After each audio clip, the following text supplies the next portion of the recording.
Welcome once again to Speaking of Strong Style, where we discuss the new issues surrounding New Japan Pro Wrestling. I am Stephen Conway. With me, as always, is Jeremy Finestone. We are contributors to the Fight Game Media Network, and we have a very newsworthy show today. Lots to talk about, of course. We just had the big Osaka show. The new beginning in Osaka has come and gone, and it was a lot of exciting news coming out of that. We have announcements for upcoming events. And Jeremy, I mentioned at the end of last week's show that this is a period where New Japan has very neatly stacked the schedule. There's something very interesting each and every weekend. We had the Osaka show. We have a United States show coming up.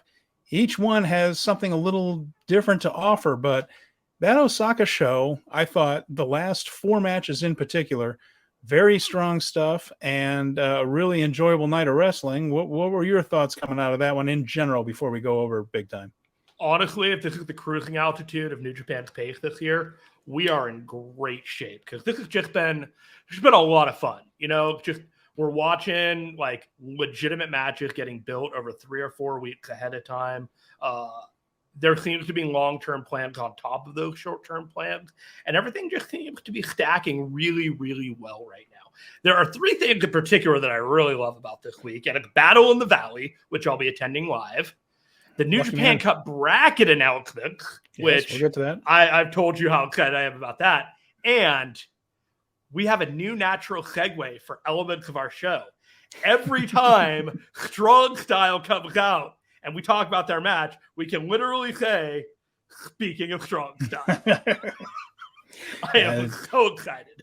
They don't come much cleaner than that. Indeed, you're right. There's a lot to get into. So we will go over that. Let's go over the show here from Osaka.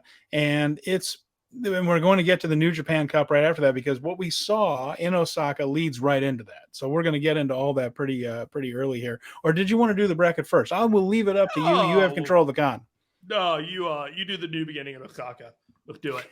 Okay, well, we'll do that. And it was at the Osaka Prefectural Gymnasium, which has been very busy lately. We'll talk about that in a little bit. That building has been a key thing for pro wrestling lately. It's been a key building. Well, it always has been, but I mean, in particular, so far in February of 2023. So we're going to go over the undercard was brief and to the point. We'll get to those. The United Empire, Great Okan, and Aaron Henare opened up the show facing Toru Yano and Oscar Loibe. Nothing particularly crazy in this one, Jeremy, but worth mentioning, Osaka always had the reputation of being one of the more boisterous crowds for New Japan Pro Wrestling. This was the first time in 3 years where cheering was allowed at Osaka, and they were ready to go. I mean, it's not as free and loud as it was pre-pandemic, but I think it feels like it needs to gain a little momentum. 4,055 people showed up for this one. It was sold out for what they had. Now, here's a qualifier. That's not capacity of the building. But when they first started selling tickets, they were going to have cheering sections, which had to be socially distanced. Well, then they changed the edict and said, well, okay, you can cheer. Well, they already sold tickets for those cheering sections. So you we're had in a gray area right now between the time that you could buy the tickets and the new edict. Tickets being sold with the new edict printed and ready to go. Yeah, so there were some sections that were sold as socially distanced sections, and they didn't just fill them in, because if you think about it, and I was wondering, well, why didn't they just sell those seats? But if you were going with 4 of your friends, you're in seats 1, 3, 5, and 7. Well, you don't want other people sitting in 2, 4, 6, 8, and it just gets, and it's hard to move people around. And I think they just decided, the hell with it. We'll just sell the rest of the building out there. Yeah. Anyway, they were loud. They were into almost everything. And there were a couple of things that they were into in particular. It wasn't in this match. I mean, this is basic. Aaron Henare beating Oscar Loibe with his big slam there, that side slam he does. It wasn't the highlight match that Loibe had last week with. No, it wasn't. It was not he's doing what he's supposed to do there. It's just a young lion match. So after that, we had our first little twist, which was the Los Ingobernables. That's Naito, Sanada, Takahashi, and Bushi facing Tomoaki Honma, Shota Umino, Tiger Mask, and Ryusuke Taguchi. And this had some fun things in it. First of all, Tomoaki Honma has found the counter, Jeremy, to the Paradise Lock. This is a huge deal, and apparently the secret weapon is baby oil. lots and lots of baby oil. The entire story of this match, and everyone was having a good time with this, was that he was so oiled up that none of the members of LIJ could get hold of him, and he slipped out of the Paradise Lock. Everybody's wiping their hands on their shirt, just going, what the hell is this stuff? And a then different kind of sloppy shop. Yeah, and look, everybody kind of wrestled this match in second gear. They knew it's not their night to shine. There were bigger things to come later on in the show right there. But, they did something kind of... 8-minute match with 8 people. yeah, there's not much to it. So the more important stuff happened after the match. Now, at the end, Hiromu Takahashi, the junior heavyweight champion, defeated Taguchi there and got the win over that one. And as the LIJ were preparing to do their little fist bump thing in the middle of the ring, lights go out. Ooh. And what comes up is the meditational, as you say, theme to Lio Rush. It's aspirational hip hop. Aspirational. I think of it. I think I always picture it as when they advertise those meditation or sleep apps. There's just this very nice calming. It's a very calming, soothing piano. But Lio Rush comes up and he does a very nice promo. This was good stuff. And Lio can talk. And he has challenged Hiromu Takahashi, and we will be seeing that in that title match at the finals of the New Japan Cup. That's when that I feel match like you and I have been talking about this happening for, I don't know, like 2 months now. Yeah, but it's finally going to happen, and there's just no question that that's going to be a fantastic match. Yeah. Those two athletes in there, so big thumbs up in this. I'm ready for that. It's sort of a new matchup. I think they faced each other before, but not at this type of stage. And I'm having a hard time figuring this one not being fantastic. Next level Lio Rush versus Hiromu Takahashi is probably only second to the idea of a Darby Allin Hiromu Takahashi match for me. There's just, of all the outsiders, he is in a top 5 category of people I would like to see against Hiromu, and it's happening. And that's a great spotlight show to have it happen on. The final of the New Japan Cup, that might be second to the top on the card, to be honest. One of my big-time dream matches will probably never happen is Takahashi and Ricochet. Would just love to see that one time. That would be pretty beautiful. But Lio Rush, man, his speed. We're talking about Hiromu, who, as far as I know, still holds the record for the fastest sprint time in Noge Dojo history. Noge Dojo being the New Japan Dojo. Noge is the little neighborhood where the dojo is. And as far as I know, he still holds that record for the fastest sprint. He's a very fast man. Lio Rush just looks like he's on fast forward constantly. The speed of this man's incredible. So nice little matchup there. Can't wait. Frame rate match. There you go. And up next was Taiji Ishimori against Master Wato. This one went 11 minutes and 18 seconds, and it's a match where Ishimori is steamed off at Wato, I guess, for the results of the 4-way match at Wrestle Kingdom, in which he lost the IWGP title to Hiromu. So these two have been going at it since. Now, Ishimori, this is a good match. Ishimori is so smooth from move to move. It just, sometimes it doesn't look like, sometimes I think he doesn't get the credit he deserves because he doesn't always look like trying. It's so effortless, I guess. Not that he's not trying. He makes it look effortless. He's just so smooth. And 2022 was not Ishimori's year. It's ironic because he was holding the title for most of it, but every plan they had for him kept falling through. And so, he held the title, but he really was in the background almost all year. So I'm hoping to see more of Ishimori. He got the win here. Ishimori worked on Wato's shoulder. In the end, he hit a big clothesline that flipped Wato inside out. Then he got the bloody cross. Wato was not carried in this one. He hung in with Ishimori the whole time. It was a really good match, and it was a win for Ishimori. I'm fine with that because I would like to see Ishimori, even though he was the champion last year, get more of a run this year because he just was in the background. Everything they tried just didn't end up happening for various health reasons. So I'm hoping 2023, more Taiji Ishimori, because matches like this, a lot of fun to watch when he's kicking it into gear. I didn't think that this was Wato's best match. No. But it's also, the momentum for him has cooled a little bit, right? Like, he's no longer kind of the spotlight guy. So what I really hope to see from him is that he continues that high, rate of work when he's not the guy that getting the spotlight, which is a hard thing to do, but it's how you continue to earn respect and how he got here in the first place.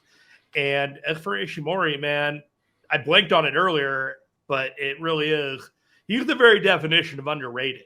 Like, you look past him as like a junior heavy in New Japan. He's not really talked about as a junior heavy worldwide that is at the top of his class. He's there. He's showing up for work, but he's underrated. He doesn't get the credit he deserves. Yeah, he's a heck of a worker and did a really good job with Wato in this one. So we move on from there to a big grudge match. This is Hiroshi Tanahashi and Kenta, another special singles match here. They didn't kill each other like they did at Wrestle Kingdom, and thank goodness, because that match took a lot out of both guys. In fact, Kenta was out for a long time after that one. So it still had a feel of a fight more than a wrestling match, but it was not a crazy brawl like the Wrestle Kingdom match. The story of the match was Kenta wrestling with Tanahashi and fighting with Tanahashi, but looking for a way to take that shortcut, that Bullet Club shortcut. He got it when he kept trying to push poor Kenta Sato, the referee, into Tanahashi. And when that didn't work a couple of times, he just landed on him coming off of a pin attempt. And, he was going to bump him come hell or high water. Ishimori used the chair. That got big boos. That was one of the bigger heel responses of the night. People didn't like that. He hit the double stomp off the top for 2. A couple of GTS attempts. One was turned into a twist and shout. People forget the go to sleep was borrowed from Kenta by CM Punk there. To be fair, he made sure everybody knew it all the time. Oh yeah, no. That's why I say borrowed. He didn't steal it. He did not. He never went around saying he invented the move. But I remember the GTS like wowing everybody when it was Kenta doing it. I guess some vicious slaps from Kenta. Boy, he just blistered his own hands on Tanahashi's face. Poor Tanahashi, by the way, missing 3 teeth in the front of his mouth. Apparently the victim of a wayward protein bar in the back. Protein bar. Yeah, I didn't realize that he had actually had those teeth knocked out by Okada in a match years ago. So the reason he has the falsies there in front is his teeth were. He has the Kawada smile. But anyway, that was he didn't have his teeth in this one. GTS into a sling blade for 2. That was cool. And that was the end for Kenta. He took the aces high and then the high fly flow. We mentioned the Tanahashi match, but it was great. We mentioned that Tanahashi has good knee days and bad knee days. There's some matches, especially like some of these 6-man preview tags he does where it looks like he can barely run. This was not one of those. He had a good knee day. He was ready for this one. And they also, though, notice, didn't do a whole lot that taxed him heavily. They were very intelligently worked match between 2 veterans. And Aces high fly flow was probably the most impact his knees took most of the night. 13:57, really good win for Tanahashi. And it established, despite the losses of Wato and Taguchi earlier, that the back end of this card, Jeremy, was Hantai all day. You don't get too many Hantai days. They tend to play the victim in New Japan as much as anything else, but today was a Hantai day, and this was the first, and it set up what we saw after the main event. Yeah, I really did enjoy this match, and I thought it was really interesting afterwards that Tanahashi tried to offer the pack, the hot pack, I believe, to Kenta. Yeah, the ice. And it just kind of looked at him, and then he's like, nah, bro, and I'm out. And so it does kind of set up like with the reverberations of people coming and going later on in the card, like, where does Bullet Club stand? Like, who's next man up? Like, I kind of think people are looking past Kenta as like the guy to be in that, to be the leader, but I just don't know. Post-match comments. Oh, sorry. Go ahead. No, go ahead. In post-match comments, Tanahashi even commented that if this were a manga, we'd be teaming up by now. The whole thing where you fight until you have respect for your enemies, and then you team up. That's a pro wrestling thing too. He just mentioned if this were a manga, we'd be teaming by now, and he just kind of shook his head and says, "I don't get why he still feels this way." So perhaps down the road, who knows? So like I said, there's a lot of transition coming with both clubs. Should be interesting. There needs to be a massive heel shift, because if Jay White is well and truly gone, which it sure seems like it might be the case, that's a huge void, and they need to find a guy to fill it. And I'm not sure there's a heel on the heel side already established that can fill that void. There are a couple of contenders, but nobody obvious, is there? I mean, it's when Jay took over Bullet Club, you knew exactly what was going on before it happened because they pretty much telegraphed it. It was, and in a very well done way, in an intelligent way, in a logical way. This one, I mentioned on the show last week that they tend to overthrow their leaders in Bullet Club rather than have any kind of peaceful transitions of power. So. It is curious, but there isn't one person just standing there going, "Oh, well, they're the next one. They're the next one." So, yeah, ELP, Kenta, there's a couple of contenders, but none of them. Evil is still there, the leader of House of Torture. He's there. None of them are so like established bad guys that I believe that everyone else would follow their lead. Right. Yeah, there doesn't seem to be somebody that's just like, this is the future. Right. We ended up with a never open weight 6-man tag team title match next. This was the Speaking of strong style. There it is. Cannot wait to get that one in. Absolutely. Boy, it feels good too, doesn't it? House of Torture. So, have been saying for weeks that we're not defending these titles. We turned down your challenge. You can go crap in your hat. We don't care. We don't want to hear it. We have, in fact, retired the never openweight 6-man tag team titles. We're not even carrying the belts around. They are officially on our mantles for good, that type of stuff. Well, before this match, they announced that if they do not defend the titles in this match, they will be stripped of the titles in this match. All right. Still no answer. So they announced the team, which is Minoru Suzuki, El Desperado, and Ren Narita. Narita comes out. He's first out. Well, no, excuse me. Suzuki and Desperado are the first ones out. They're old buddies from Suzuki Gun. Then Narita comes out, and he's immediately assaulted by the House of Torture and beaten down in the aisle. In fact, he hasn't even made it to the aisle, has he? He's still on the set. And Suzuki and Desperado tried to join in, but they get laid out, and it's just a beatdown. And Narita is out cold, allegedly, there on that set. So, as he's turned into a corpse, they beat the living crap out of Desperado and Suzuki back in the ring. Then Evil grabs the microphone, and then once everybody's laying dead in front of him, he says, "All right, we accept." So, yeah, that's heel, boy. You gotta love it. I actually thought that was pretty good. I mean, that is the biggest dick move you can do, isn't it? So Narita takes forever to get to the ring. That's the whole story here. Is Narita? You knew he was gonna fight his way back to the ring, but it took a while. But what was fun about this one, Jeremy, is we got to see Minoru Suzuki play Ricky Morton. Baby face apparel, baby. Suzuki and Desperado both got beaten down and both were selling, because of course you got to be and all that. But Suzuki, we haven't seen him in that role, the one who's just taking the pounding and trying to get the tag. I'm not surprised he's good at it. I'm not surprised that Minoru Suzuki's good at anything, right? I mean, I always figure the guy has had that much experience and things, but it's a different side of him that we haven't seen before. He's in peril. It's working. The crowd's totally behind the dude. He finally manages to make a little bit of a comeback. He even plays to the crowd a little bit before tagging Narita. I'm telling you, the man can do anything, can't he? The whole scenario was designed to make Narita look like a star.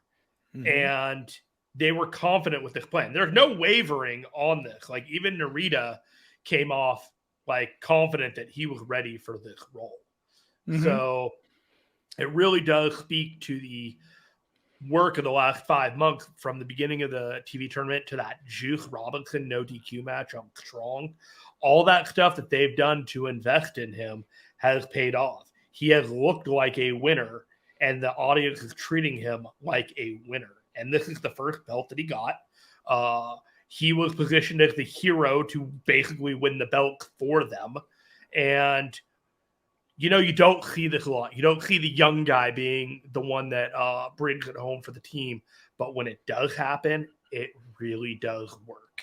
And this is going to be a signature win for Narita, I think.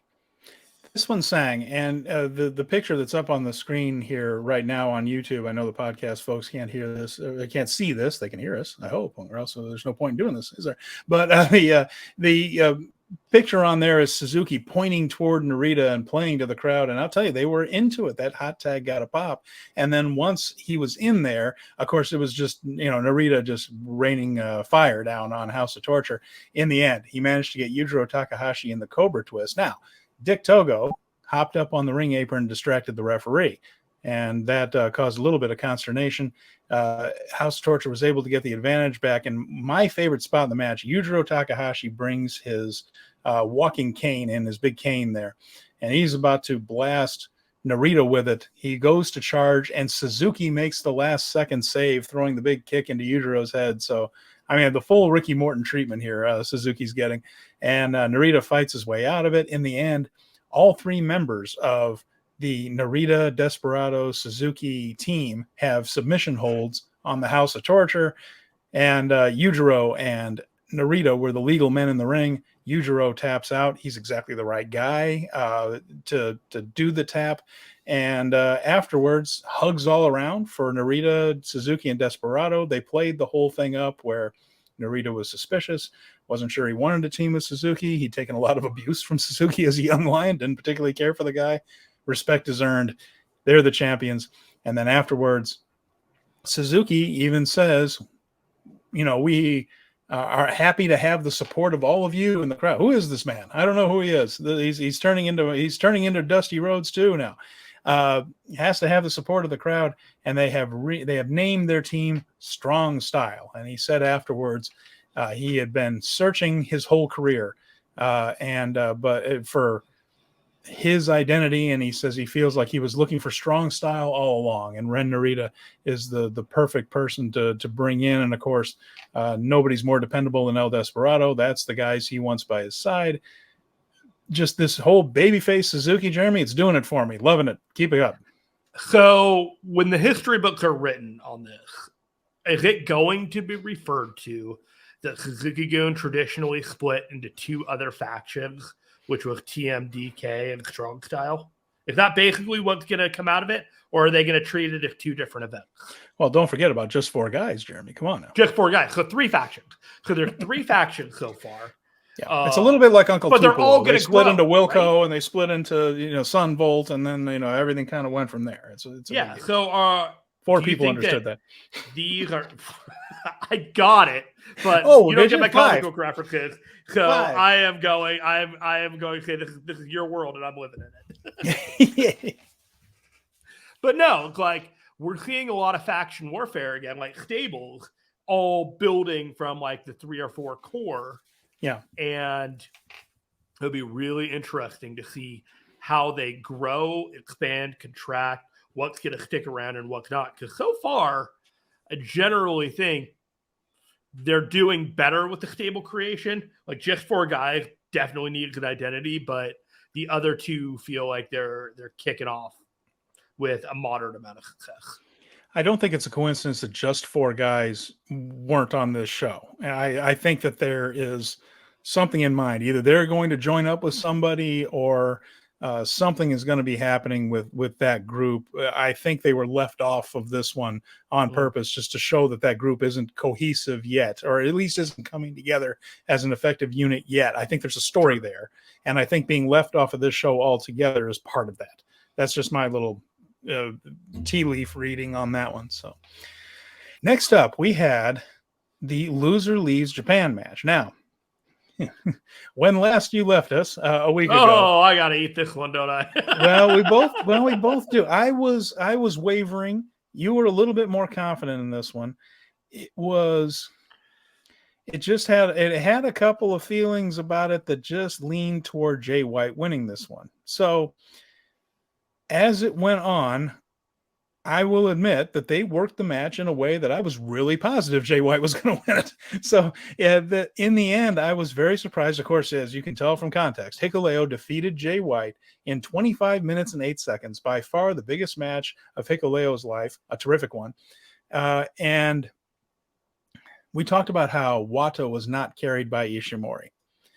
I hope Hikuleo understands that I say this with respect when I say on the show now that this was an example of a great worker carrying another guy to a really good match, because Hikuleo did his part. This is not me saying that Hikuleo was some stiff and doesn't belong. That's not what I'm saying. He's a talented guy, but Jay White made this thing and really did an impressive job with it. So we'll go down it a little bit here. Hikuleo's chop is developing into one hell of a weapon. He can get a lot of noise on that thing. Jay sells it great, and it probably helps that his hands are about the size of large pizzas. Those things are just, if you look at Hikuleo's hand hit Jay White's chest, it like covers all of one of his pecs. Both guys working very hard here. They both took very rough bumps into barricades on the outside, like rougher than normal. Jay was working on Hikuleo's knee. There was some chair use over there when the referee was distracted by Gato and Jado, who were arguing on the outside. This one kind of flowed through, because when Jay hit the Kiwi Crusher, Hikuleo's in big trouble, was chopping down Hikuleo. So it was roles reverse, chop, Hikuleo's dropping to his knees, fading. And then he chops him back. The 20-minute call came, and that did not feel like 20 minutes to me. No, it was. It didn't. Like, this match went very long for what I thought it was going to be. Yeah. Hikuleo got a power slam, sold his knee some. Had a choke slam attempt, but the ref was knocked down. Jay hit a low blow off of that. You had Jay working his gimmick as a counter wrestler. And the beauty of that as a heel, Jeremy, is even when your guy is on top, you can't feel safe with Jay White, because part of Jay's thing is that he can turn any move into that Blade Runner. He can just counter anything. Did, man. Oh, when he went for a running power slam, like, I'm not talking about the Warlord power slam, but the Buzz Sawyer power slam, the one where you whip the guy into the ropes, he comes off. Dustin Rhodes does a great version of this. You just come down and a quick spin and all that stuff. It's almost like an arm drag, like a deep arm drag type of thing. Jay stops in his tracks and hits the damn Blade Runner off of that. It was beautiful. So good. I was like, I knew the results before. Like, I had to work that morning, unfortunately. So I knew the results of all the matches. And it was like, I actually woke up at like 2:30 in the morning for my work that day. And I was like, I already know how this match ended. Cool. So I just kind of went off with my day. And so I can't really give Mike Gilbert a hard time for spoiling a whole bunch of people in our word Slack and our Facebook group for Fight Game Media, telling a whole bunch of people about Jay White. But it happened. With that said, though, like, it was a pretty compelling match. Like, they made me care in a way that I didn't think I was going to care, because I didn't really get the sense that Hikuleo was really all that invested in the way that he was promoting this match. But was this the best match of Hikuleo's career? Oh, yeah. Yeah. Oh, yeah. Okay. Oh, yeah. I don't think I've ever seen him go 25 minutes. I don't think I've ever seen him go 25 minutes in a potentially arguable main event style match. So cap off to him. And if this is really the last time we see Jay White in a New Japan ring in Japan, I just have to say thanks for everything, buddy, because, man, you killed it while you were in New Japan.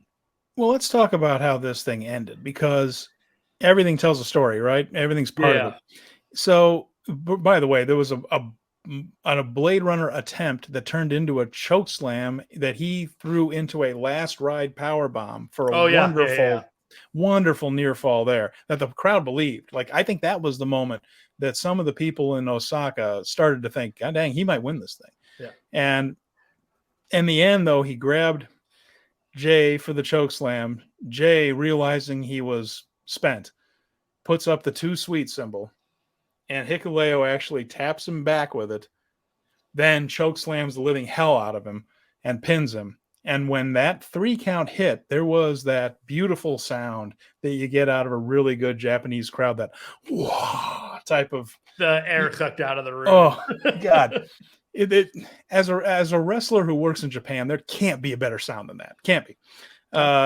And they got it beautifully. And the whole thing was, Jay had lost, and there was that moment. Do you remember the moment at Wrestle Kingdom when he lost to Okada and he said something to Okada as he got back up, and everybody wondered what it was, and they never told us? There were just these little moments from Jay that it's like maybe he's showing a little bit of respect to people on the way out. He fist bumped Hiroshi Tanahashi at ringside when he left. That was pretty compelling. That was a pretty compelling argument. And that, and Geto, and then afterwards, we're going to talk about this in the post-match comments. He was apologizing to Geto. First of all, he did not go on some heel rant. He didn't do the Tajay show, as he calls it, when he goes back there and does his post-match comments. And he's one of the best at them. But he apologized to him. He said, I need some time, so I don't want you to come to San Jose with me. I need some distance. I need to think for a while and think about who I am and what I'm going to be. And Geto was just kind of, being very supportive, very un-Bullet Club-like. And in the end, he did a callback. We're going to talk some Jay White history later in the show. But when he went away for his excursion, his last match as a young lion, he got on the microphone and he told everybody that New Japan Ring is his home. The New Japan fans are my family. He called back to that. So even as he's sort of being Jay White and kind of doing a rather maniacal laugh a little bit there, he stops and he just says, the New Japan Ring is my home. The New Japan fans are my family. And that was the end of his interview right there. He called back to it. There was a little bit of very real emotion right there. And just before he left the entrance, like, he didn't go down the loser's aisle. He went, the Geto led him back up the main aisle so that he could kind of turn around and the crowd could give him a bit of an ovation on the way out. I understand that Jay is one of the best workers in that he doesn't wink. He doesn't go on social media and say, I'm actually a nice guy taking pictures with people and all that kind of, but this felt like a real goodbye to me. Felt like a real goodbye.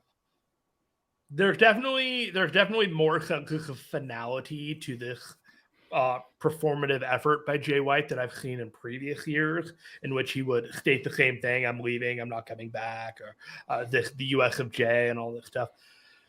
This definitely feels like an escalation, but he's been so fucking skilled at fucking with the audience and fucking with the fans that you just can't believe anything until he shows up in the ring that he's supposed to be in. Like, if he's going to be working for WWE, I sure shit hope he's not going to the Performance Center first. He should be showing up. And he's got to learn how to. He's got to learn how to work, Jeremy.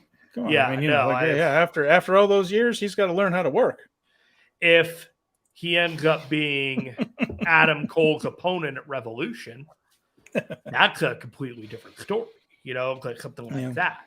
So, fuck, man. Wherever Jay White goes, stays in New Japan, United States side, which doesn't seem to make a whole lot of sense unless he's getting paid a whole lot of money to do so, or AEW or WWE. It's like, sky's the limit, man. I don't know. I don't know if WWE is the right place for him, but maybe we can see a different side of Jay White that we don't normally see, and that'll be on us that we didn't see it in him before. Well, maybe so. And the other thing I keep going back to is that New Japan has a pretty, not perfect, but a pretty strong record of holding to their stips. Certainly more than what we're used to from American companies. Do you think they would break it if he was holding a title belt for some reason? See, they're defending title belts and like, hey, he wins the United States title from Kenny Omega at some point this year. And then he, like, by law or superseding statute, the title defended, he has to come back to Japan to defend the title. And I know as soon as they say that, we're going to be hearing from people who are going to point out times when they haven't held to their steps. And you're right. They have not always. This is not an always thing. But New Japan usually does. They have a better track record than most. There you go. So we'll have to see. Right now, there's no information out. There's no word there, and it might be because the simple fact of the matter is contract's not up yet. So who knows? And it might not be up. That's what we don't know yet. So that makes it an even more curious case. And to be fair, Hikuleo might not be in New Japan at the end of the year either. There's word that there are other people interested in him, mostly in Stamford, Connecticut. So this was a match going into it. We knew that we could lose one or both of these guys over the course of the year. So we'll have to see. And if it's right, Fightful had it first. Right. That's very true. So next up is the never open weight title match, Tama Tonga and El Phantasmo. So that last match was a pretty tough act to follow. They did a good one, though. Tama Tonga, the never open weight champion. I felt like this was a little bit more in peril just because they had the big Hantai victory with running Jay White out of town. I thought maybe they might balance it out, but instead, this turned into the first solid defense right there for Tama Tonga. And we got the serious El Phantasmo. There were no back-raking segments, no comedy really, and less flying than usual. He worked a heavyweight style. They worked mostly his wrist. That was something everybody had done a little bit of something. There'd been a knee, there'd been a shoulder. Now we're going to work the wrist a little bit. Japan is a lot more careful than your local indie show about working the same body part twice in a show. And they even teased El Phantasmo being a little bit more intelligent than compulsive. I'm not going to say that they make him sound stupid, but sometimes he's looked compulsive. He grabbed the never open weight title belt, teased smashing it with him, smashing Tama Tonga with it right in front of the referee. Instead, he stopped himself, handed the belt to Marty Asami. Perhaps sign of leadership coming. The gun stun was turned into a CR2 for terrific near fall at 25-minute mark. He hit the sudden death kick on Tama Tonga. Tama Tonga managed to kick out of that. They did a wonderful spot here. I'm just going to call this one out real quick. Sudden death kick was caught by Tama Tonga, who then flipped him up. He did a back flip and into a stun gun for a gun stun for a beautiful looking 2 count. That was just they did it a lot smoother than I just said it. And then the end was a J driller, believe it or not. And this was very cool. He attempted one. El Phantasmo countered that into something like a Northern Lights style suplex. Not exactly that, but close to it. Tama bridged out of it, which after 27 minutes had to be quite the chore for his quads and everything else down below there. And that's just core that's strength a tough. For that's days, literally. That's tough to do when you're fresh. I mean, after 25 minutes, that was really impressive. He bridged out of it and then hit the J driller after looking up to the heavens there. I'm not sure that the New Japan fans really understood, because we mentioned on the show about the Briscoes. They've had a run in New Japan, but maybe it wasn't extensive the way Young Bucks, certainly not Gorillas of Destiny. There was a lot of tributing in this match. A lot of tributes here, but the Jay meant a lot to a lot of people, so it made sense in that sense. Tama Tonga got the win, and there it goes. The further destruction of Bullet Club, the further the rise of Hantai. Jado may have had the best night of anybody. I've heard some people call this match boring, and I don't think it was boring. But what I think is that you have 2 guys that people aren't necessarily as invested in on the New Japan roster that they would typically be, as opposed to the rest of the roster. So I think they just kind of suffer from the exposure that they have is not the same level of, like, say, a Naito or a Sonata or a Taichi. For whatever reason, they haven't earned that kind of credibility with traditional and actually non-traditional New Japan fans. And that's kind of a shame, because Tama Tonga is in the best run of his career, and ELP has always been delivering on high-level matches. But he's had a run since Forbidden Door with the Young Bucks that even though those Shingo matches for King of Pro Wrestling weren't everybody's cup of tea, none of them were bad matches. And we're still getting used to El Phantasmo as a threat at heavyweight, which takes a little while. Shingo Takagi made the transition very smoothly, but he never looked like a junior in the first place. I didn't think anyway. When they had Shingo in the junior heavyweight division when he first got to New Japan, it always looked a little weird anyway. It's like, how is this guy making weight? Of course, all that's worked anyway, I think. But the El Phantasmo as a heavyweight who can beat other heavyweights is still a story to be told, and that could come. And it'll come in time because the guy's talented enough. But we've been watching him compete for juniors, so when I'd say it's coming out party of the G1. Yeah, there's going to be something like that where he just really has a great showing because he's too talented not to. just not there yet. And everybody has to go through that. Ospreay did. To take anybody that started off as a junior and worked his way up to heavyweight, there was a bit of a bridge there where it took him a while to establish credibility. I will say, given where he's bracketed on the New Japan Cup that we're going to cover in a few minutes, I find his positioning very interesting. It can go either way. Okay. All right. Well, we're going to get into that in just a bit because we have to talk about the IWGP World Heavyweight title match. Kazuchika Okada and Shingo Takagi. What a beautiful wrestling match this was. I love both of these guys. They're so good. It's really wonderful, and it's more of the establishment of Kazuchika Okada as the new Antonio Inoki. And I think they are leaning into that harder than they would perhaps if Inoki were still alive. I don't know if they would be as comfortable with all of the vivid imagery of a new Inoki if Inoki were still around.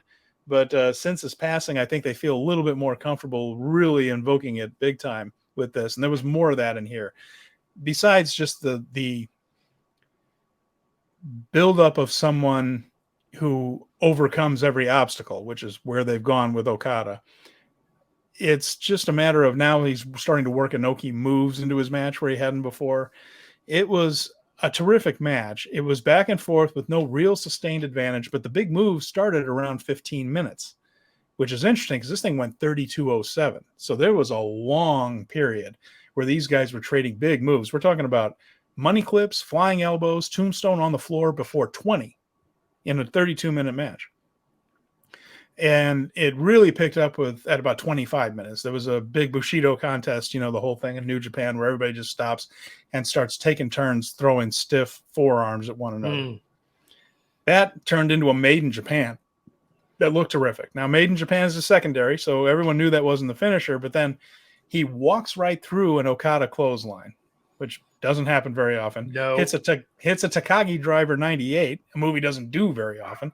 Then crushes him with a pumping bomber, and then he goes for the last of the dragon. Now, this had some of the people in Osaka just thinking, oh my God, this is it. But Okada then turned it into that roll-up that he did where he kind of ends up kneeling on the guy with his, and the guy tries to kind of get his legs up and pull Okada back, but Okada grabs the legs and really pins him down in a high stack, and that got a near fall for 2 that got a big woo out of the crowd. He hit a Rainmaker but couldn't cover him. The crowd was starting to really get behind Shingo at that point. Mm-hmm. There was a Rainmaker attempt that turned into Last of a Dragon. That was a heart stopper. It was at the 30-minute mark, and it only got 2. But when he went for that clothesline and ran into Last of the Dragon, at that point, it's 50-50 in your mind. Are they doing the kick out was amazing. Oh, and Okada's one of the best at that. His timing is brilliant. Absolutely. But the move that really tipped me off, Jeremy, that this was going to be another, I felt that we both strongly felt that this was going to be a retention for Okada. He hits the Enzugiri, which is a move that we see all the time now, but Inoki really made a big deal of. I don't think Inoki invented it, but he certainly popularized it. And it was one of his biggest moves. He hits that. And then after that, it was a dragon suplex by Shingo, but they came out of it right into an Okada dropkick. Okada hit the big lariat, a Cobra Flosion, which is another kind of move that you don't always see him hit, then the Rainmaker, and got the pinfall on it. This was great. It was dramatic. It had wonderful near falls. It had wonderful work from 2 of the best in the world. When we went into this one, we did not expect a title change, and we didn't get one. But what we expected was a wonderful match between 2 great wrestlers, and we absolutely got that. Masterclass matchup, man. I have this thing with Shingo Takagi that I forget that he was a world title holder a year and a half ago, or like 14 months ago. Like he was holding the world title. And he carries himself in such a way that he is a perennial contender, but there's just something in my wiring that I forget that he's actually held the title.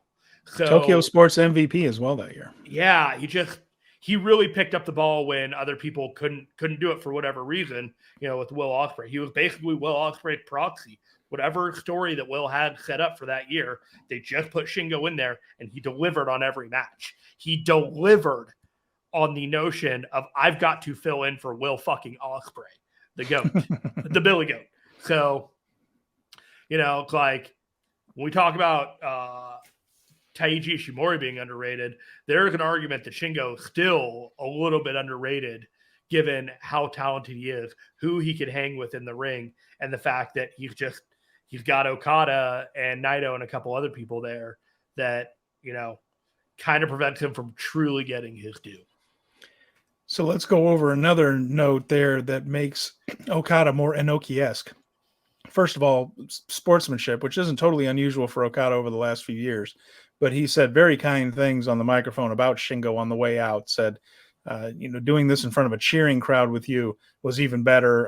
It's always been a tough match, but, I respect you as an opponent. Let's do it again sometime, so Shingo gave the thumbs up before walking back out. And then we also saw him then say some very nice things about Hiroshi Tanahashi, who was there on commentary and actually challenged Tanahashi. He said, would you like to have a title match? And if you're not too tired, he said, to which Tanahashi replied, I've never been tired in my life. So they are going to go at it at Battle in the Valley this Saturday, because we wondered what the match was going to be. And I'm totally okay with that, by the way. I'm totally okay with it. That doesn't hurt your feelings too much? I feel like they didn't have to give me that, given the rest of the card, but it's really nice of them to do so. Yeah, they could have given you Taka Michinoku, and you probably would have been all right with it. I would have taken a driver. Sure. No, that would have been okay, right? Yeah. But the whole thing is that now he's the statesman, and he's representing sportsmanship as well as New Japan. I mean, the Inoki imagery is strong right here, and so he's not doing the each Nissan Da thing at the end, but everything but. I know we're going to talk about the bracket, but we have a perfect segue to talk about unsportsmanlike conduct on the behalf of Okada when it comes to his confrontation with Kiyomiya. We have heel Okada again popping up a mere 24 hours later. So they had the Great Voyage show. Noah did. That's who they are. Noah. The Great Voyage show, which was in the same building in Osaka. Now, I mentioned that New Japan drew 4,055. The Great Voyage show drew 2,092. So it shows you a little bit where those two companies are in relation to one another. Big shows, back-to-back nights in the same building there. Naito made an appearance, of course, hyping up his match coming up with Keiji Muto, which is allegedly, supposedly, probably not the final one that Keiji Muto is going to have. But hey, it looks good on a billboard, and it'll sell some tickets, so we'll say it's the last one. It's been on a lot of billboards, actually. There's a viral photo by Jim Valley and Fumi Saito where all the bus stop photos are all Keiji Muto's last match. Like, very cool. Papered everywhere. Well, that's cool. And hopefully it's a big crowd, because it could help all companies. But after the GHC title match, in which Kaito Kiyomiya defeated Jack Morris, Kazuchika Okada attacked him from behind, ran up from behind, grabbed him, spun him around, gave him a Rainmaker, left him right there, and said some very unkind things to him, and basically accepted the match that he had been denying he was going to take all along. Go figure. He did end up accepting that GHC title and a champion against the IWGP champion. Again, important note, though, Jeremy, no titles on the line in that one. No. I think that accomplishes a couple of things. One, it allows them to do a 30-minute draw instead of a 60-minute draw. You don't have to work the 60 minutes. And I think that that's my prediction as to where that one's going to go. I'm looking forward to the match, Jeremy, but where do you think they're going to do with it? It's either a draw or Kiyomiya wins, because Kiyomiya needs a win or a draw more than Okada needs a win, and him losing isn't the biggest deal. But my prediction earlier this year was that Okada doesn't suffer a single loss this entire year. So I think that would tend to include New Japan singles matches outside of the territory. If that were the case, the draw seems to be the most logical effort. But I think it's in everybody's best interest to have it look as if Kiyomiya is going to win, but the draw happens. Okay. Where there's some level of like, Kiyomiya had this, he just needed a little bit more time.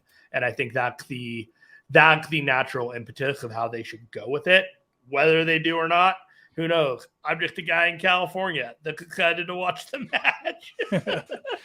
Well, it should be interesting to see. And just to give you an idea, that building I mentioned earlier has been used a lot. Now, they did a New Beginning in Osaka there.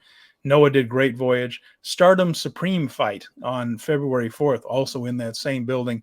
That one drew about 1,800, so 2,100 for Noah and about 4,000 for New Japan, just to give you kind of an idea of some crowds. And they're perhaps maybe not apples to oranges, or maybe not apples to apples, but maybe not totally out. Nice little point of comparison there. So that's we'll do a preview of those New Japan adjacent matches next week on the show. Absolutely. Cool. Now, that leads us to the bracketing for the New Japan Cup. So we know who the champions are. I know you're so excited. Let's bring it up and let's take a look at it. Now we're covering up some of these guys. There we are. So so what's the first thing? I know what jumps out at me, and I mentioned this before, Jeremy. I feel like Shota Umino is at least going to the semifinals in this one.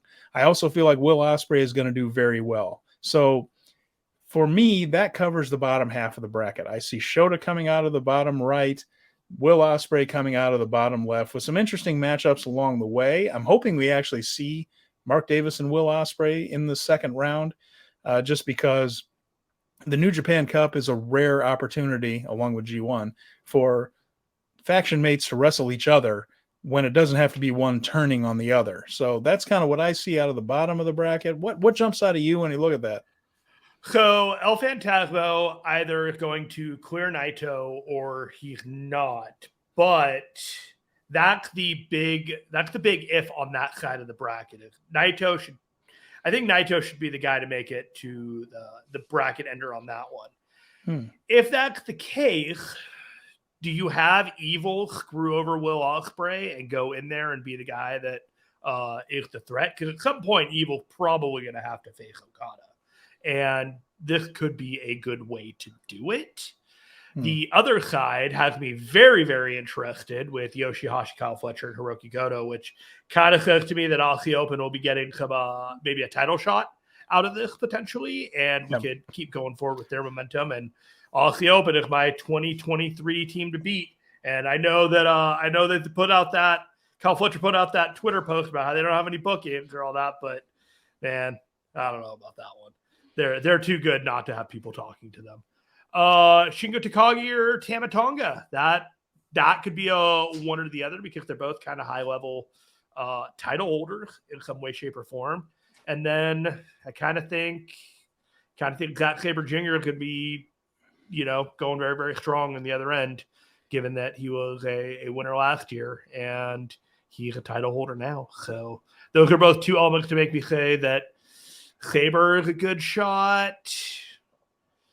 Shingo and Sabre on one end, and Naito or ELP versus Ospreay or Evil on the other end.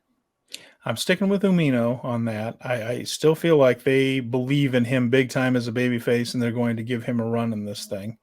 I could always be wrong, but that's what it feels like to me with the way he's being portrayed. So he beats him, and then Baby does a TV title challenge.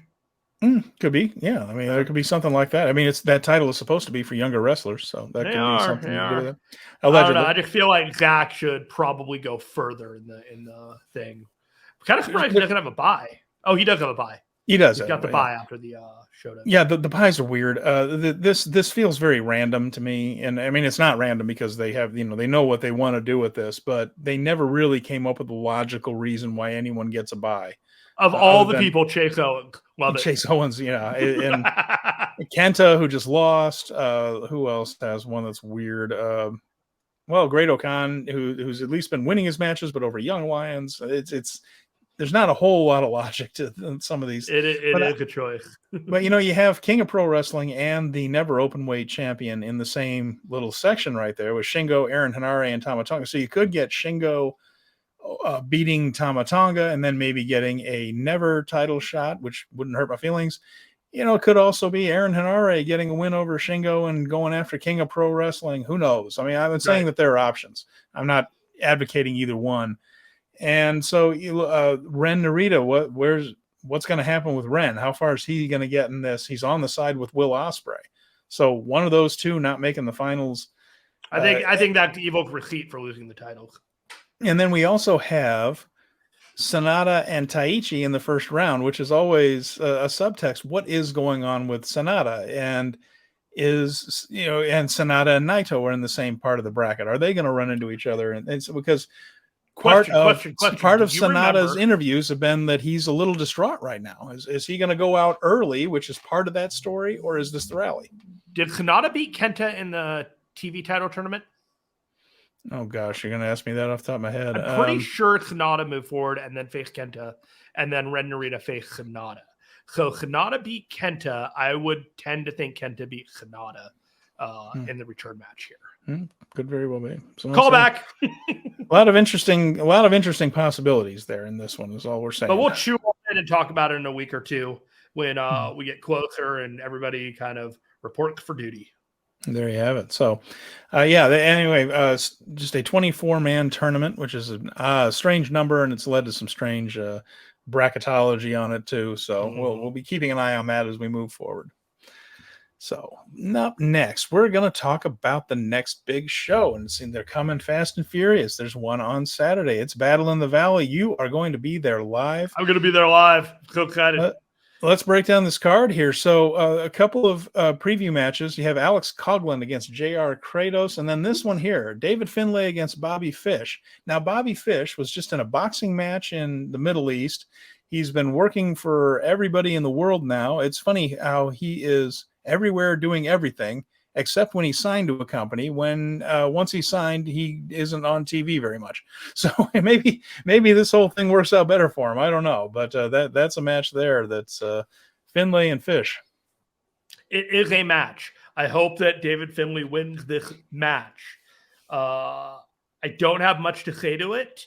I was excited when we had 6 or 7 matches on this card that this match was happening. It's like, cool, they're making an effort to fill out this card. With that said, it seems a little unnecessary now that we're at 10 matches, given look at the top of the card. We are, this is the other end of a very high quality card. This is quality. Yeah, you're right. Not the high quality. I just thought that was an interesting one too. So we'll go over the rest of this undercard here real quick. Rocky Romero, Josh Alexander, and Adrian Quest, and Mascara Dorada. Come on, Steven. Against Volador Jr., Kushida, Kevin Knight, and the DKC. A lot of talent in that one, but I can imagine it's going to be a quickie. Volador Jr. and Rocky Romero are feuding over the welterweight title in CMLL, so that will be part of that story as well. We will have an interesting one. Fred Rosser against Kenta for the strong title. Do you smell a title change here? I 100% smell a title change for this one. 100%. And then you have Alex Shelley and Chris Sabin against Jarrell Nelson and Royce Isaacs. That's for the strong tag team titles. That should be a good match. You know what I like to call? You know, I made a header for this one, and I like to post it because this is great. WCW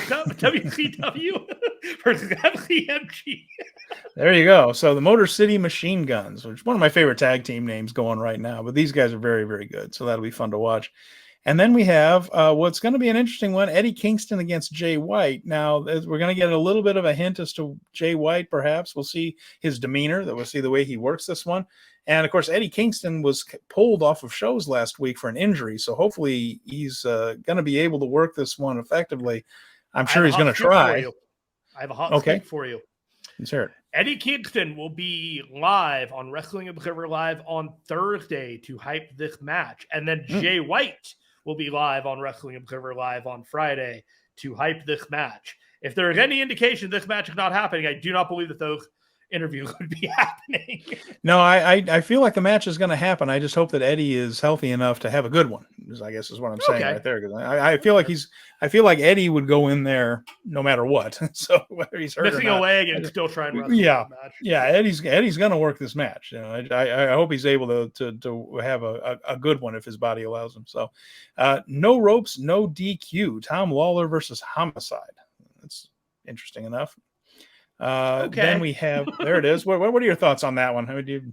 That's literally it. Okay. Yeah. All right. I've never been a Homicide fan. I'm always happy to see Lawler. Just a big fan of his and everything that he's done. But this is just something to do something different on a card that otherwise they'd kind of be forgotten about. And I hope this is the blow off to the month-long feud that they've had and they just kind of move forward with it because I'm kind of done with the Lawler Homicide thing, but it's okay if it keeps going. It's not. There are other things on the card to keep me interested. And one of those is Zack Sabre Jr. against Clark Connors for the NWA. My goodness. NJPW World Television Championship. Thank goodness you're here. There it is. Woo! The NJPW television title, Zack Sabre Jr. against Clark Connors. Should be a good one, but certainly expecting a retention here. Yes. Strong match, but I don't think this is going to be Connor's night. He can crack a beer open and maybe confront somebody after.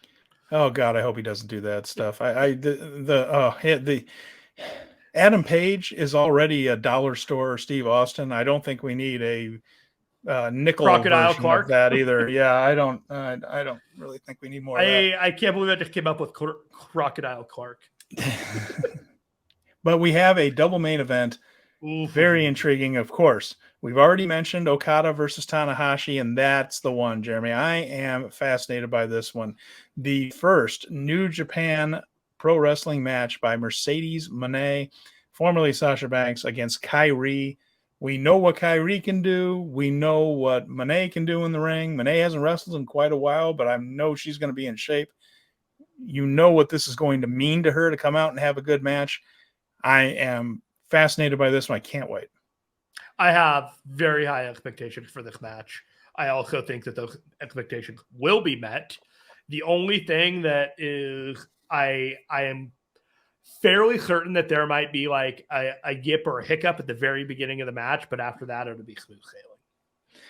It's going to be interesting to see. Now, of course, they were both in WWE for a while, as they've run into each other before, and Kairi's one of the best workers out there, so I'm not worried about that. We know that I keep wanting to call her Banks, but we know what Mone can do. So you have two very, very talented women in there, but this does feel like there's an awful lot on the line, more than just a pro wrestling championship for this one. So Mone is going to want to prove that she is what she's portrayed herself as, which is the biggest draw on the female side of the business. And so she's going to be in front of not the hugest crowd, but a sold out one. Did her job, sold the tickets, right? And the whole card did. But I mean, this is the biggest match there, especially when those tickets sold out. This was the biggest match that had been announced. And there's a lot of pressure on this one. So I feel like they're going to pull it off. I don't think that people are going to walk out there just going, oh, that was disappointing, because I think Kairi and Mone are absolutely capable of putting on a really strong match here. And I think we're going to get one. I also think we're going to get a new champion.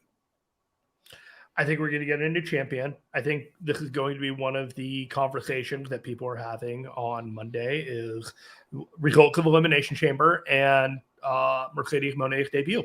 And there's a very real possibility that she is the female wrestler of the weekend.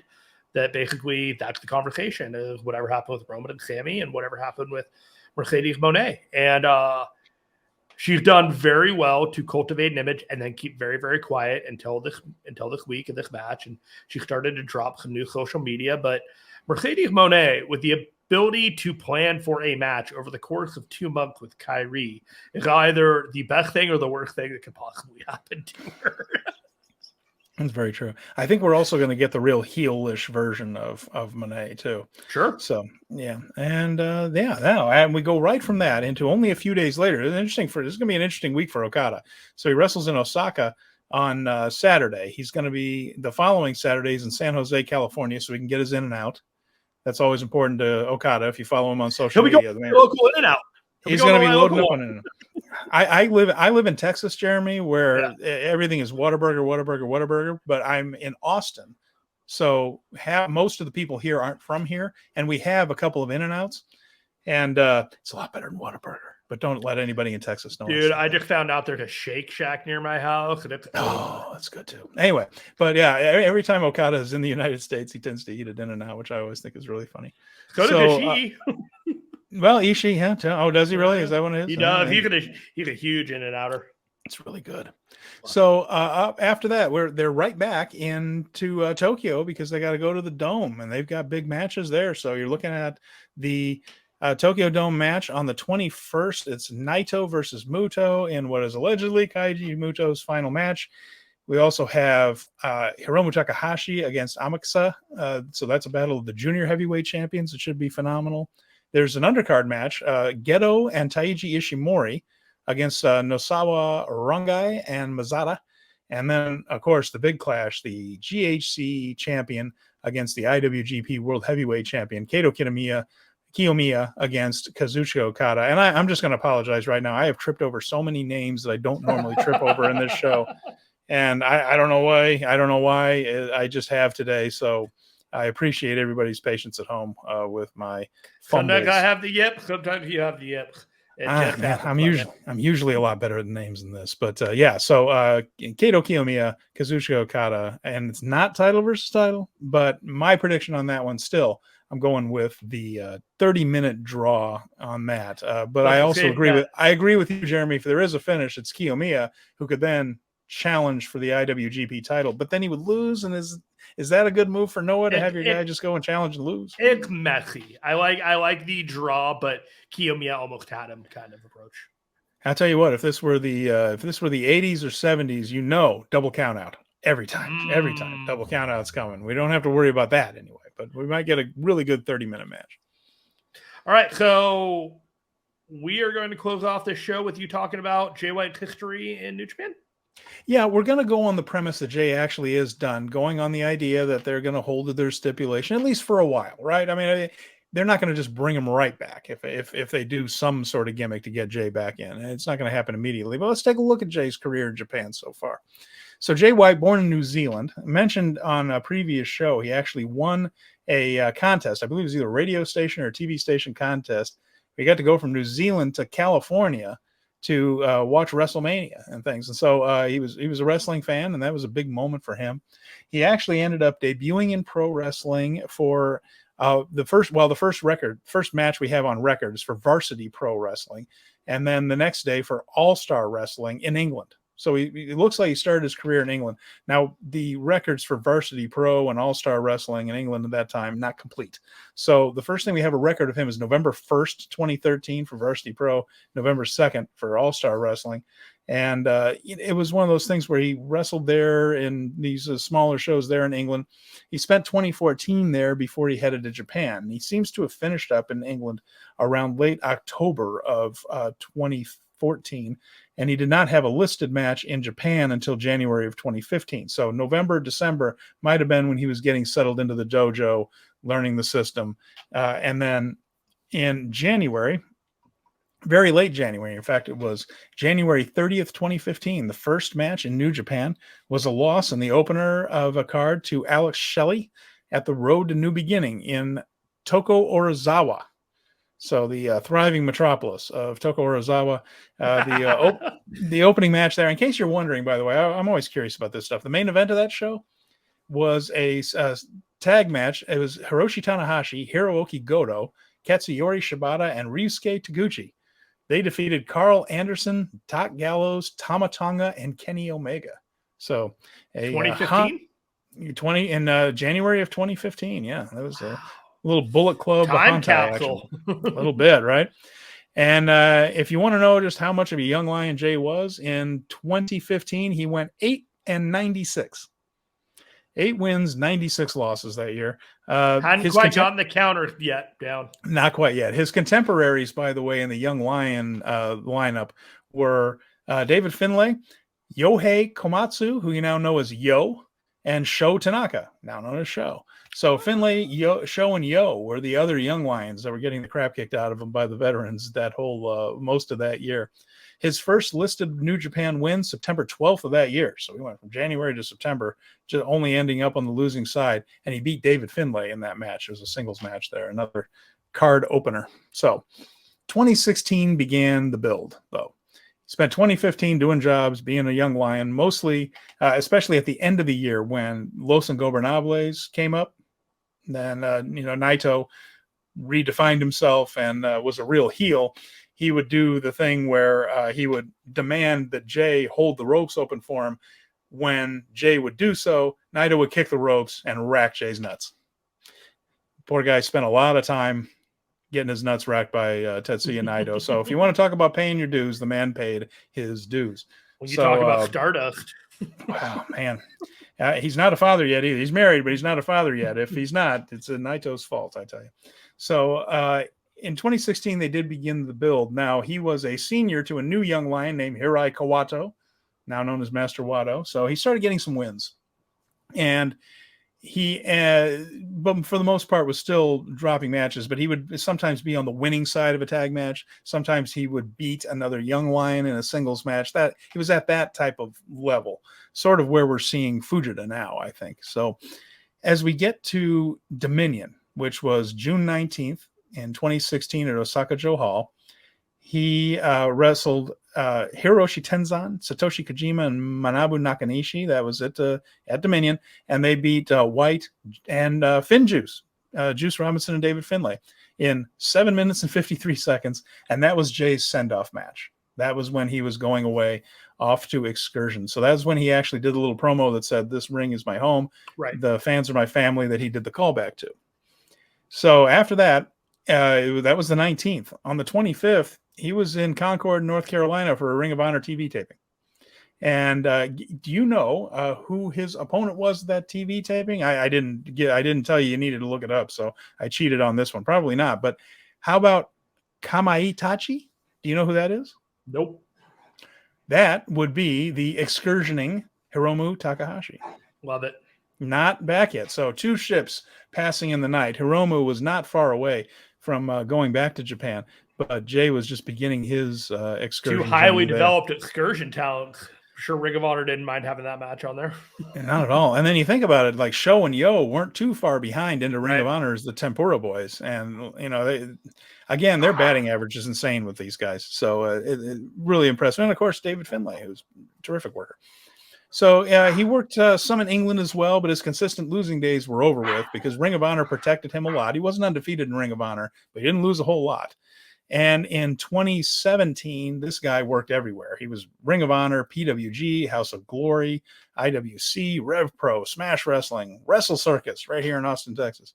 11 different promotions in 2017. The first time I saw him, Jeremy, was in September 9th. That's when he lost to Sammy Guevara here at the Wrestle Circus shows. Wrestle Circus was a little Austin-based promotion that was used a lot of the same guys PWG used. We really had some very strong cards on that. And so Sammy Guevara and Jay White on one of those shows. And at the end of 2017, he was starting to lose more matches on the way out because on January 4th, 2018, he returned to New Japan as the Switchblade. And of course, they started showing promos on the video screen late in the year, the mysterious Switchblade logo with the knife slashes and things. And they didn't tell you who it was at first, but then you found out it was him. He returned at Wrestle Kingdom 12, where he faced Hiroshi Tanahashi for the Intercontinental title. He lost that match, but it was a good one, and it was his big return to the New Japan ring. The next day at New Year's Dash, he immediately injected himself into the top of the card storyline. First of all, he defeated Katsuya Kitamura in a match. Kitamura, if you remember, was the very bulky, ripped young lion, big guy that unfortunately passed away this past year. Oh, right. Yeah, that was Kitamura. So he beat Kitamura at New Year's Dash, and he teased joining Bullet Club, but he turned on Kenny Omega and hit him with a Blade Runner and turned him down flat in a premonition that Jay was not willing to be under Kenny Omega and Bullet Club. He had bigger plans than that. So, So anyway, he turned on Kenny, joined Chaos, just saying that because you have to join a faction. It was very, very clear early on that he wasn't all in on the whole Chaos ethos there. And of course, it was just a means to an end. Oh boy, now we know that a plan had been hatched and we're seeing it unfold. But to give you an idea how quickly Jay was pushed when he came back, started off his return by facing Tanahashi at Wrestle Kingdom for the Intercontinental title. Huge match, right? January 28th of that year at New Beginning at Sapporo, he captured his first New Japan title by beating Kenny Omega for the U.S. belt. So right away, Geto clearly had a lot of plans for him. Of course, we mention it every week. Geto is the booker of New Japan Wrestling. He held that title. History might repeat itself on that U.S. title win. Yeah, and he held that title until the infamous G1 special in San Francisco. He lost that one to Juice Robinson. Now, do you remember the weird thing that happened during that match, Jeremy? The San Francisco G1 match? Yeah. Okay. It's the reason we don't have Josh Barnett as a commentator anymore. That's right. So they were fighting on the inside. I was there for this, and I was trying to. You were in the building. I was there. Yeah. I was top. Yeah. They got pissy with each other, and then Barnett didn't realize it wasn't part of the show. Barnett almost overreacted. Well, definitely. Here's what happened. And it was a legitimate thing because Juice and Jay were fighting on the outside of the ring. They whipped Jay, either Jay whipped Juice or Juice whipped Jay. Somebody went into the barricade, into the broadcast position. The table moved and smashed Jim Ross in the ribs and hurt it. And it's a famous moment because right there on live day, what was that on? Was that on Axis? That was live on Axis TV, I think, back then. I was watching live. Night. Yeah, because Barnett just gets this look. Now, Barnett's a scary dude. He has been a UFC heavyweight for a long time, and he uses a lot of performance-enhancing drugs. He keeps getting banned for it. So this is a guy that you might not want to piss off. Instead, he just looks at him and says, live on the air, "You done fucked up now," throws his headset off, and climbs over the barricade. Now, Jay was in the ring. And so it must have been Juice that went flying into it. Because I remember that Barnett slides in the ring to go after Jay. And this is not a work. That this is not supposed to happen. Jay just gets back out of the ring. He's like, screw this. I'm not fighting him. I'm not, And the referees are trying to calm him down and all this stuff. And it was this bizarre thing where an announcer tried to get involved in a match because he was mad that they injured JR. And they did hurt him. I don't remember if it broke a rib or bruised it badly, but he was in pain the rest of that show. Thankfully, that was a semi-main event. He didn't have too much longer to go. But very bizarre incident during that match right there. I remember it now. Do you remember him in the ring? And what was everybody thinking it was part of it? We're just like, what the? This is weird. What is going on? Because we didn't have any idea because we didn't have any announcement. You're just like, why is there going to be a Barnett Jay White feud? Yeah, okay. That was a total shoot. I mean, Barnett just did it on his own, went into business for he wasn't even going into business for himself. That's a wrong phrase. He simply lost his temper and was mad at Jay White. And I always wanted to ask Jim Ross. I always wanted to ask Barnett, what were you going to do if you caught him? Were you going to ruin the match? Because the whole thing is that match was the match that made Juice Robinson, really. Because he had been kind of a guy. He had the Macho Man gimmick basically that time. Yeah, and it made Juice into something there on the babyface side. And I just wondered if he had gotten a hold of Jay White, what was he going to do? Pull his arm out of the socket? He could have. He certainly was capable of doing so. But what was he going to ruin Juice's night? I'm honestly not sure. Before we get back on track with this, I will tell you one of the things I have a problem remembering that show is because almost only thing I remember at this point is Hiromu's injury. That's right. That was what I was going to mention next. That is the same infamous night where Hiromu Takahashi wrestled Dragon Lee, took that suplex or whatever that move was. It should never be done again. A driver on his neck. A driver right on his neck. And it looked nasty in the moment. That was we thought he was dead. And then he got up and oh, thank God. And then it turns out he passed out backstage. Turns out his neck was broken. He made it to the curtain and he was down. He hit a Hurricane Rana or something after that, or it was insane. It shows you what adrenaline can do, I suppose, if nothing else. And it was a move where you did absolutely kind of curl up a little bit and went, oh no. But then he got up and kept wrestling and won the match, and you just think, oh well, I guess he's all right. That's and then exactly what happened. Not at all right. And then the only thing afterwards, and granted, I wasn't plugged into any of the people that I know now or anything like that. I'm just a guy with his buddy that goes to this show. And I'm just trying to figure out what's happening on Twitter and all that stuff. And you're just what the actual F? And, I was just following along with Hiromu until he came back, 9-10 months later? If that, it was a while. Almost a year year later. Yeah, absolutely. So, okay. So we'll move on from that. It was just a crazy night. And that was all. Just a reason to bring it up, I guess. No. That was a very weird night. So he went on to the G1 that year. This is his first year, really going through all this stuff.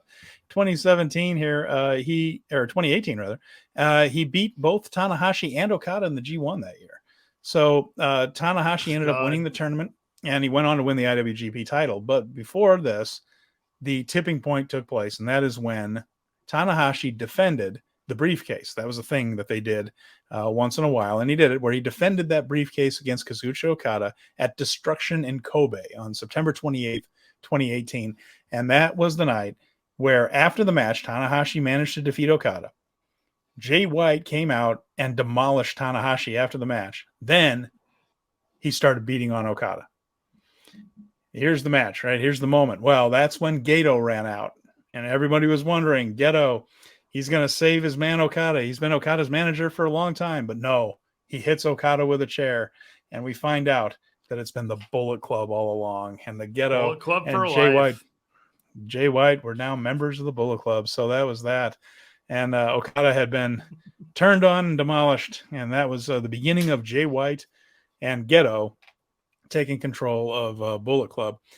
And of course, the rest being history. He has, here's a little bit of trivia here. He has held every singles title in New Japan once.